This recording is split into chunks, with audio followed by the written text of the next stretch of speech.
Hello friends, मेरा नाम है रश्मि और स्वागत है आपका मेरे इस चैनल पे जिसका नाम है टीचिंग लर्निंग, जहां हम बात करते हैं टीचिंग से रिलेटेड चीज़ों के बारे में और आप लर्न करते हैं बहुत कुछ।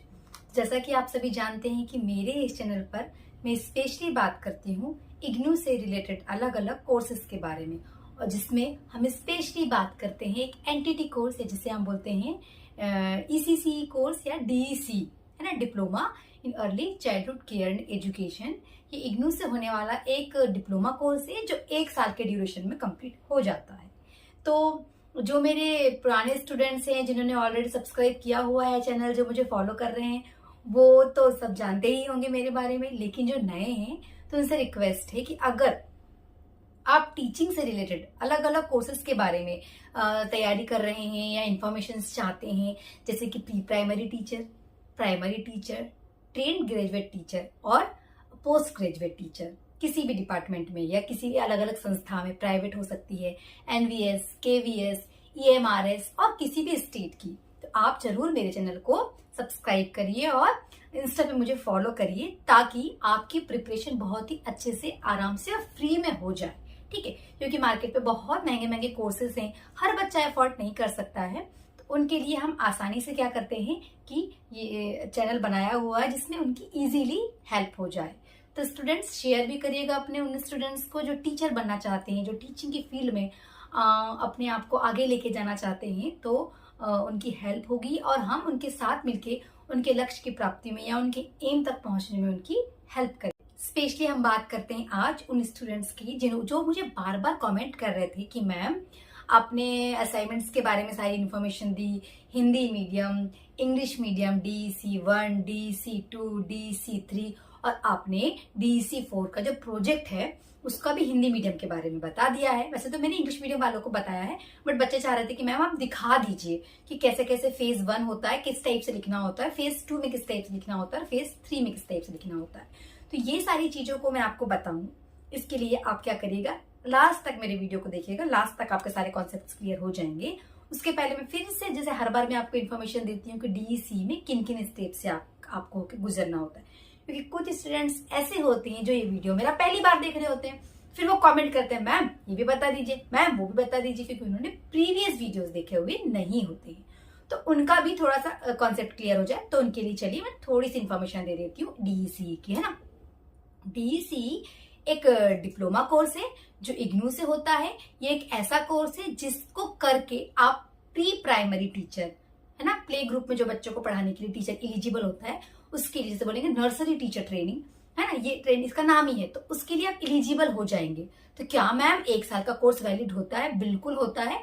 ये डिपेंड करेगा जब वैकेंसीज निकलेगी। देखिए, प्री प्राइमरी टीचर की वैकेंसीज दिल्ली में निकली हुई है और कुछ कुछ स्टेट्स में निकली हुई है, कुछ जगहों पे 1 साल का मांगा है। जैसे कि राजस्थान में जो वैकेंसी अभी आई है उसमें स्पष्ट लिखा हुआ था कि नोटिफिकेशन जो आया था, वैकेंसीज अभी आई नहीं है, नोटिफिकेशन जो आया था उसमें लिखा हुआ है कि ईसीसी कोर्स जो इग्नू से किया हुआ हो 1 साल का, तो ईसीसी कोर्स जो इग्नू से किया हुआ 1 साल का है वो डीसीई ही है। ठीक है, तो ये एलिजिबल होगा।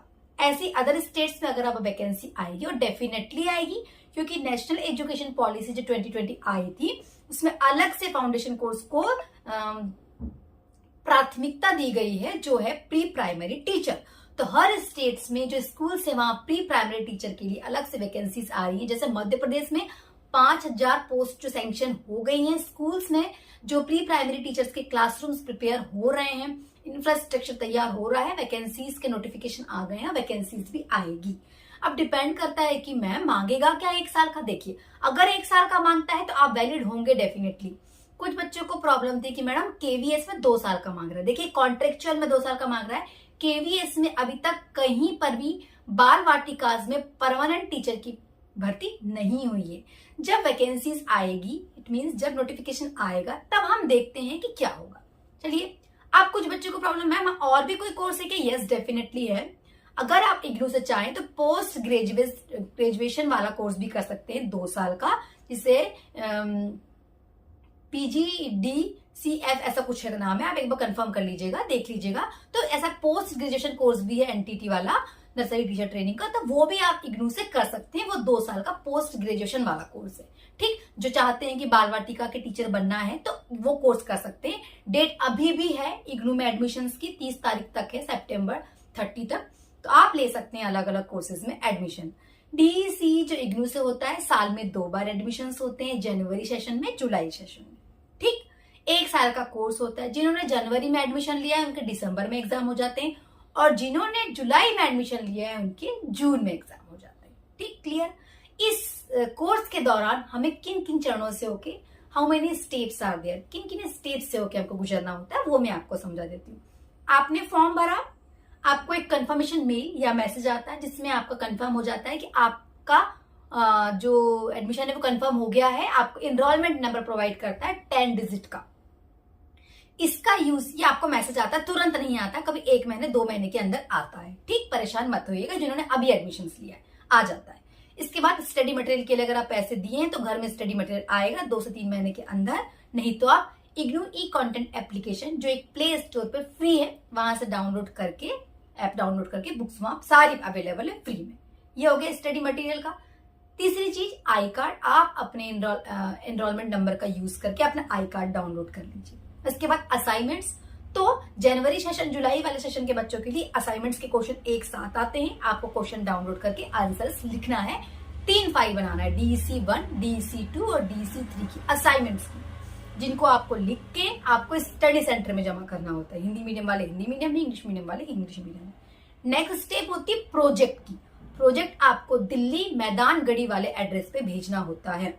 तो प्रोजेक्ट की जो स्टेप है, 30 दिन की किसी प्री प्राइमरी स्कूल में जाकर ट्रेनिंग करनी होती है। स्कूल आपको चूज करना होता है। आवेदन साधारण सा आपको लिखना होता है, परमिशन मांगते हुए कि आपके विद्यालय से हम, या आपके प्री प्राइमरी स्कूल से हम 30 दिन की ट्रेनिंग करना चाहते हैं। हम एक एंटिटी के स्टूडेंट हैं, तो हमें परमिशन दी जाए। इस ट्रेनिंग के दौरान हम कुछ वीडियोस बनाएंगे और कुछ फोटोज भी क्लिक करेंगे, उसकी भी परमिशन दी जाए। तो प्रोजेक्ट में क्या क्या होता है? प्रोजेक्ट 3 स्टेप्स में फॉलो होता है, फेज 1, फेज 2, फेज 3। फेज 1 में ऑब्जर्वेशन होता है, 5 दिन का सिर्फ ऑब्जर्व करना होता है बच्चों को, उसको नोट करना होता है, वो मैं आगे आपको दिखाऊंगी।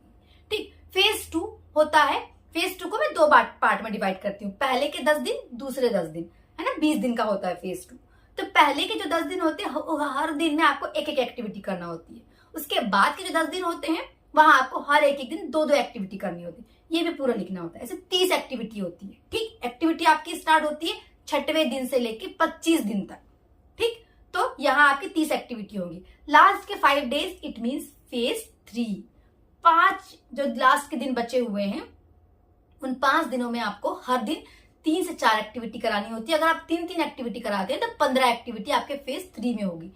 टोटल 45+ एक्टिविटीज होती है। इनको आपको अपना एक चैनल बनाना होता है यूट्यूब में। वहां ये 5-5 मिनट की हर एक्टिविटी को करते हुए आपका फेस विजिबल होना चाहिए, बच्चों को पढ़ाते हुए वो वीडियो बना के आपको आपके चैनल में डालना होता है, फोटोज क्लिक करनी होती है। चैनल में डालने के बाद, यूट्यूब में डालने के बाद एक लिंक क्रिएट हो जाता है। उस लिंक की एक पेज तैयार करना है जो आपको अपने DC4 के प्रोजेक्ट में लगाना है। ठीक, DC4 के प्रोजेक्ट में एक फ्रंट पेज होता है, एक इन्फॉर्मेटरी आपका पेज होता है, उसके बाद आपका आई कार्ड होता है, उसके बाद क्या होता है, इंडेक्स बनाइए क्या क्या लगाना है, उसके बाद आपको एनेक्सर्स लगाने होते हैं, 1A, 1B, 2, 3, 4, 5, 6 और 7A। ध्यान से पढ़ के इंग्लिश मीडियम वाले इंग्लिश में फिल करेंगे, हिंदी मीडियम वाले हिंदी में फिल करेंगे। इसमें इंफॉर्मेशन दी हुई है, क्या क्या लिखना है वो आपको लिखना होता है। कुछ स्कूल से भरवाने होते हैं, कुछ आपके गाइड्स भरते हैं। गाइड कौन होंगे? वो जिन्होंने या तो एंटिटी कोर्स किया हुआ है या तो कोई DLED वाला कोर्स किया हुआ है, वो आपके गाइड होंगे। वो आपके स्कूल के भी हो सकते हैं जहां पढ़ा रहे हो, या स्कूल के बाहर के भी हो सकते हैं। तो आप उनकी गाइडलाइन में कंप्लीट करेंगे। उनका भी उनका भी सर्टिफिकेट जो इन्होंने कोर्स किया हुआ है वो आपको आपके फाइल में लगानी होती है। इसके बाद फेज 1 स्टार्ट करिए, पूरा फेज 2 स्टार्ट करिए, फेज 3 बीच बीच में फोटोज लगाइए एक्टिविटी के करते हुए। फिर इसके बाद अब आपका पूरा कंप्लीट हो जाता है। प्रिंसिपल के जहां सील साइन लिखे हैं उस एनेक्सर में फिर सील साइन करवाइए। जहां पे लिखा हुआ है आपको गाइड के सील साइन कराना, वहां गाइड के सील साइन करवाइए और अपनी फाइल कंप्लीट करिए। और सारी फाइल के आउटर कवर जो होते हैं वो कागज के होना चाहिए, पॉलिथीन वाले नहीं होना चाहिए। ठीक, इस टाइप से आपको आपका प्रोजेक्ट कंप्लीट करना होता है। इसके बाद दिसंबर वालों के एग्जाम फॉर्म जो है वो अक्टूबर नवंबर में आ जाते हैं, तो एग्जाम फॉर्म भरिए। एग्जाम का सेंटर जरूरी नहीं है कि आपका स्टडी सेंटर ही हो। आपके घर के आसपास का कोई भी सेंटर, जो गवर्नमेंट कॉलेज होते हैं वहाँ इग्नू डिपार्टमेंट होता ही है। अगर ज्यादा स्टूडेंट्स एडमिशन्स के लिए मिल जाते हैं उस कॉलोनी से, या कॉलोनी नहीं कहना चाहिए, उस पर्टिकुलर एरिया से, तो एग्जाम सेंटर बन ही जाता है।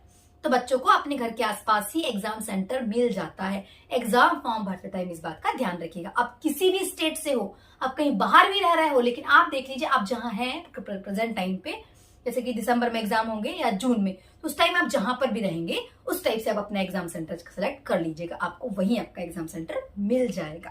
ठीक, इस टाइप से आप एग्जाम दीजिए, आराम से वेट करिए। असाइनमेंट्स के नंबर, प्रोजेक्ट के नंबर धीरे धीरे इग्नू डिपार्टमेंट फिल करना स्टार्ट कर देती है। जैसे जैसे चेक होते हैं वैसे वैसे मार्क्स भरते जाते हैं। बहुत ज्यादा परेशान होने की जरूरत नहीं है।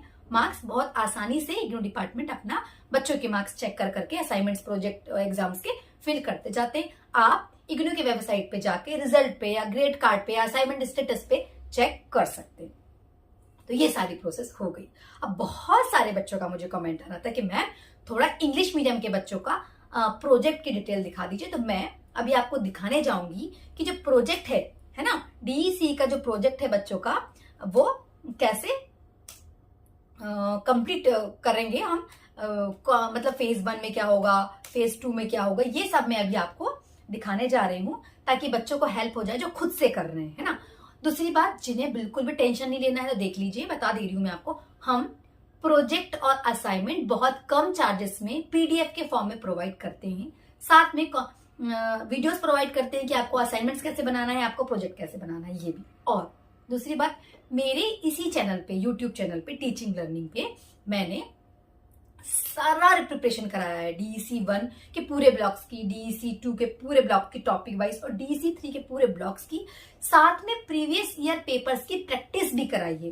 तो वहां से जाके वो स्टूडेंट जिनके अभी दिसंबर में एग्जाम है, प्रिपरेशन कर सकते हैं आराम से। मैं चाहूंगी कि आप सिर्फ ओल्ड पेपर्स ना पढ़ें, आप थ्योरीज भी पढ़ें जो मैंने पढ़ाया है।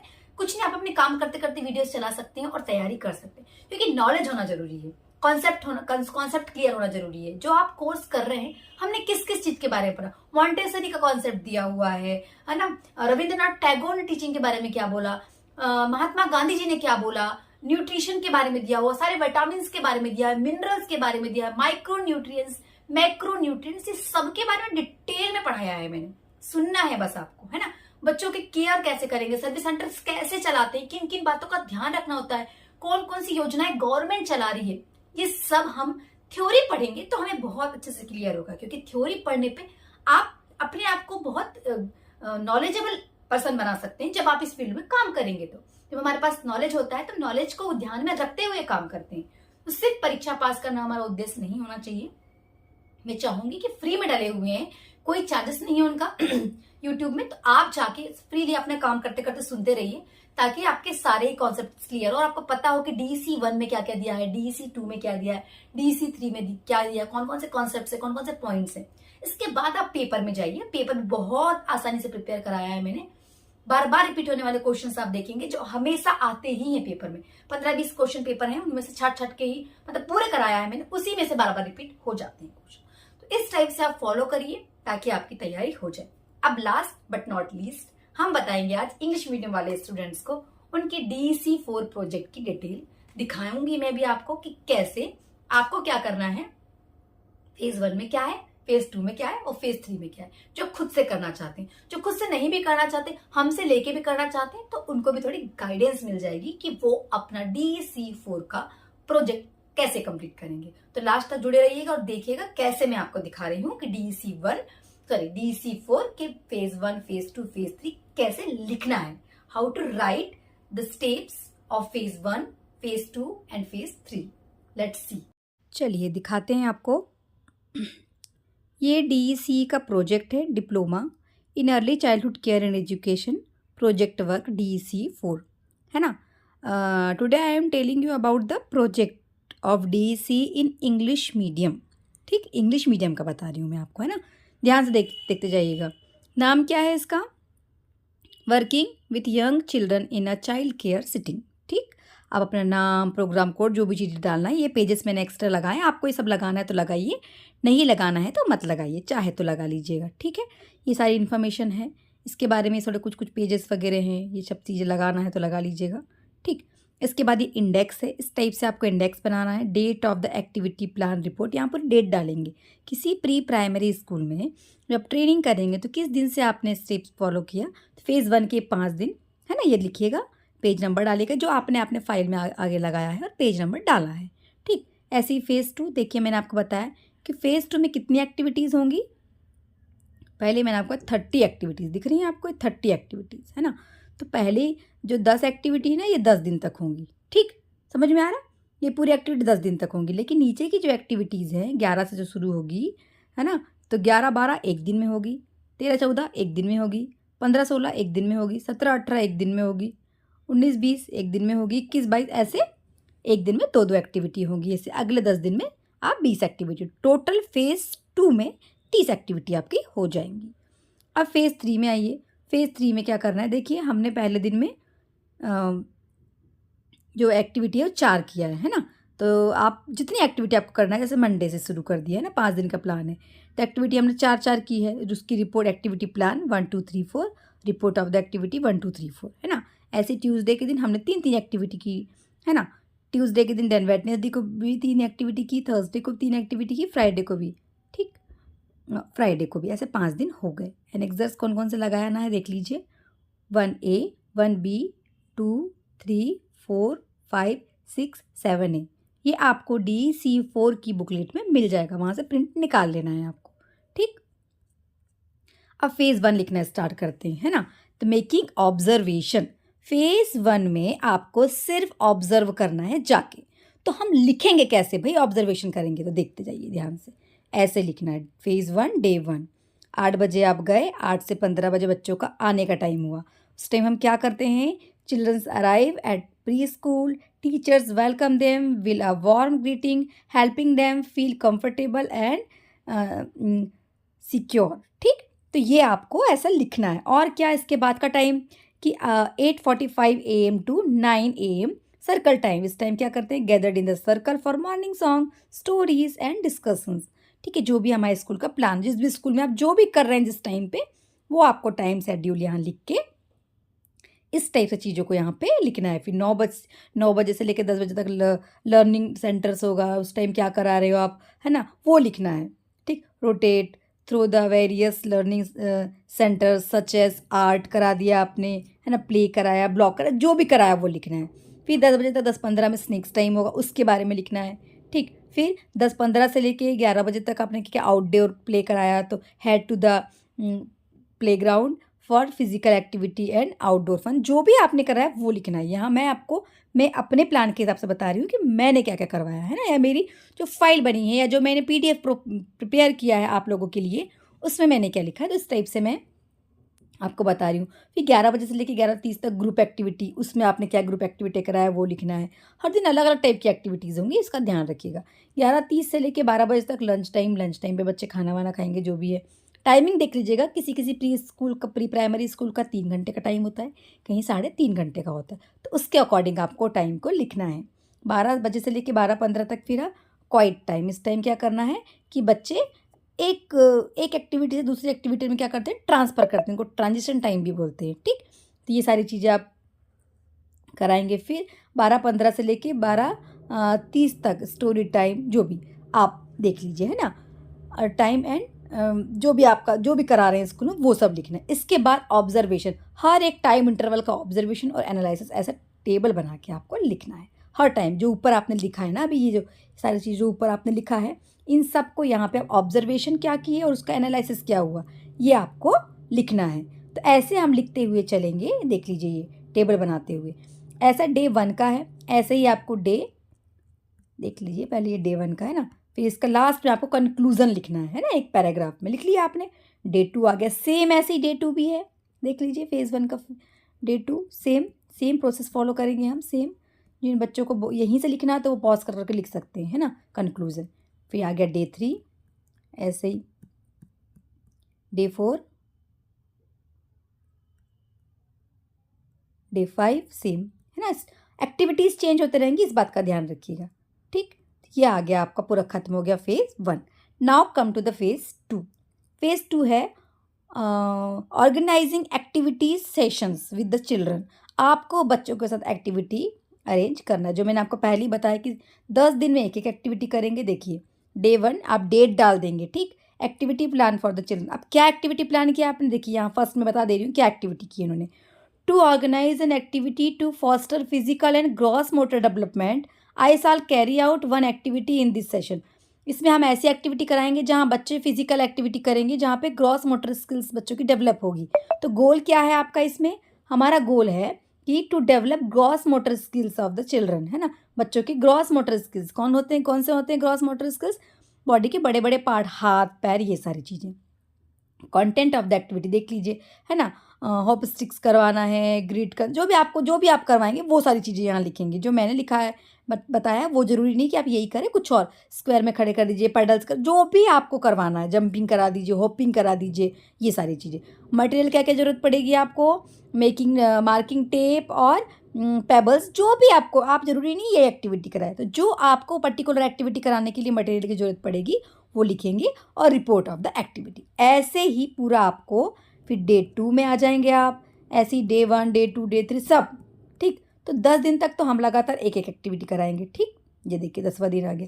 लेकिन जैसे ही डे 11 आता है, तब हमको एक दिन में 2-2 एक्टिविटी कराना है। जैसे डे 11 दिख रहा है आपको, डे 11 में आपकी एक्टिविटी 11 हो गई, है ना। सेम आपने देख लीजिए, आप एम लिखिए, आपको मतलब आप क्या एक्टिविटी कराने वाले हैं वो लिखिए, उसका एम लिखिए, उसका कंटेंट लिखिए, उसका मटेरियल्स लिखिए, क्या आपको ज़रूरत है। जहाँ आपने स्टिकर्स यूज़ करे, स्टिकर्स लगा सकते हैं आप, जो भी आप फैमिली, जैसे फैमिली के बारे में पढ़ा रहे थे, फैमिली के स्टिकर्स बना दिए इन्होंने, है ना। वो मटेरियल आप यूज़ करेंगे, रिपोर्ट लिख दीजिए। अब फिर से डे 11 ही है, देखिए ये, पर सेशन कौन सा आ गया, activity plan for the session 12, क्योंकि एक दिन में आपको क्या क्या करना है। दिन तो 11वां है, लेकिन एक्टिविटी 2 होंगी, 11 और 12, यानी 11 एंड 12। ऐसे ही आगे सेम हम चलेंगे, फॉलो करेंगे, है ना। ठीक, डे 13 है, तो डे 13 में कितनी एक्टिविटी होगी, 15 एंड 16, ऐसे, ठीक। ये पूरे आपके यहाँ पे हो जाएंगे 20 दिन कंप्लीट। मैं आपको दिखाती हूँ, डे 16 हो गया, और जहाँ जहाँ जैसे स्टोरी पढ़ा रहे हैं, स्टोरी का पोस्टर लगा दीजिए, जो भी आप पढ़ा रहे हैं उसका पोस्टर आप यूज़ करेंगे। डे 19, ठीक। और देखिए ये डे 19 में भी 28 एक्टिविटी। अब आ जाते हैं डे 20, ठीक। डे 20 में आपकी 29 एक्टिविटी होगी, और डे 20 में आपकी 30 एक्टिविटी। ये आपका फेज़ 2 कंप्लीट होता है, ठीक। Now come to the phase 3, taking complete care of children from arrival time to departure. इस फेज़ 3 में 5 दिन पूरे टाइम बच्चों को आपको एंगेज करना है ना। जो प्रीवियस फेसेस थे इसमें थोड़ी थोड़ी देर आपको इंगेज करना था, पर जो लास्ट जो फेज़ 3 होता है, यहाँ पे 5 दिन आपको पूरा बच्चों को संभालना होता है, पूरे दिन। तो ये है, तो 5 दिन मंडे से स्टार्ट कर दिए, Monday Tuesday Wednesday Thursday Friday तक, ठीक। तो क्या क्या टाइम था भैया, 8 बजे से लेके क्या करें आपने, एक्टिविटी क्या की वो लिखिए। 8:15 से 9 बजे क्या किए वो लिखिए। 9 बजे से लेके 9:30 तक क्या किए वो लिखिए। वो सब ऐसा टाइम वाइज आपको लिखना है। और फिर क्या बनाना है, activity plan for the activity session, है ना। तो ये इसके बारे में फिर आपको लिखना है कि क्या प्लान किए थे आपने उस एक्टिविटी में, आपने इस दिन क्या एक्टिविटी प्लान किए, जैसे कलर के बारे में किया। तो गोल क्या है भाई, इसमें ये हो जाएगा कि बच्चे ऑब्जेक्ट को क्लासीफाई करना सीख जाएंगे, आइडेंटिफाई करना सीख जाएंगे, है ना। कंटेंट क्या है वो लिखिए, ठीक है। एक्टिविटी कैसे कराई वो एक्टिविटी लिखना है, या discussion of the different colour around us, ये सब आपने जो कराया वो लिखना है, ठीक। इसके मटेरियल क्या लगा वो, अब दूसरी एक्टिविटी जो कराया वो लिखिए, ठीक। उसकी रिपोर्ट्स उसके बारे में लिखिए, ठीक। फिर एक्टिविटी 3 जो कराया उसके बारे में ऐसे लिखना है आपको, एक्टिविटी 4 जो कराया उसके बारे में। और जनरल रिपोर्ट है, मतलब जो 4 एक्टिविटी हमने करे इस दिन, मंडे के दिन, उसकी जनरल रिपोर्ट है। जनरल रिपोर्ट के बाद आती है कि आपको हर एक report of the activity session, एक एक रिपोर्ट की एक्टिविटी आप लिखेंगे, सॉरी एक एक एक्टिविटी की रिपोर्ट लिखेंगे, है ना। तो एक्टिविटी 1 की आपने यहाँ लिखे, ठीक। एक्टिविटी 2 की, एक्टिविटी 3 की, एक्टिविटी 4 की, ठीक। इस टाइप से आपको रिपोर्ट तैयार करना है। सेम प्रोसेस फॉलो करना है ट्यूसडे को, ठीक। ऐसे सेम फॉलो करना है। देखिए ये सेम टू सेम, यहाँ पे हमने 3 दिन एक्टिविटी कराई है, इनकी रिपोर्ट जनरल रिपोर्ट लिखी है, फिर इसकी रिपोर्ट ऑफ द सेशन, हर एक रिपोर्ट को बताना है आपको एक्टिविटी के साथ, ठीक। ऐसा आपका दिन खत्म हो गया, वेडनेसडे आ गया, ऐसे थर्सडे, ऐसे फ्राइडे आएगा, और ऐसे ही सैटरडे, देखिए, है ना। थर्सडे सैटरडे नहीं, 5 ही दिन रहेंगे, है ना।